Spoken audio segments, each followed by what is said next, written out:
Mga kaibigan, sa video na ito, tatalakayin natin ang mga tao sa likod ng isa sa pinakakilalang online na mapagkukunan ng kaalaman, ang Wikipedia.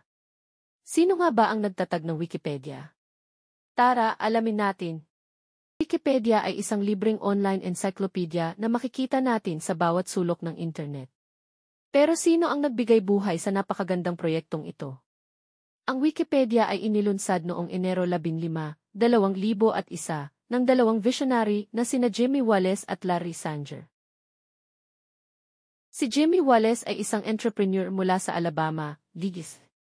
Bago ang Wikipedia, kilala siya sa kanyang iba pang proyekto na tinatawag na Nupedia, na isang mas tradisyonal na online encyclopedia. Ngunit, ang Nupedia ay naging mabigat sa proseso ng pag-edit, kaya't nagkaroon ng pangangailangan para sa isang mas mabilis at mas bukas. Sa kabilang banda, si Larry Sanger ay isang pilosopo na nagtatrabaho sa proyekto ng Nupedia.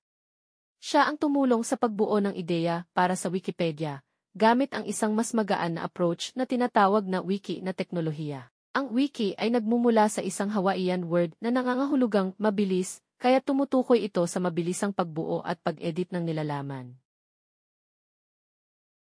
Ang kanilang ideya ay simple, lumikha ng isang libre at bukas na encyclopedia na madaling ma-update at mapanatili.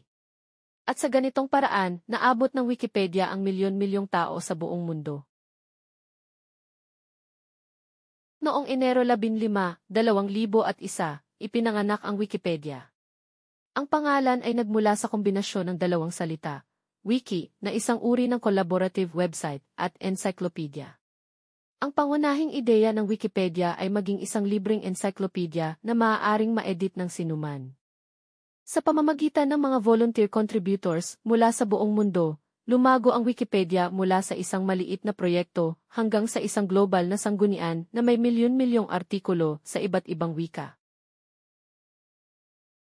Kaya't sa susunod na gagamitin mo ang Wikipedia, alalahanin mong ito ay bunga ng pagsisikap at dedikasyon ng maraming tao. Maraming salamat sa panonood. Huwag kalimutang mag-subscribe at i-click ang notification bell para sa mga susunod na video.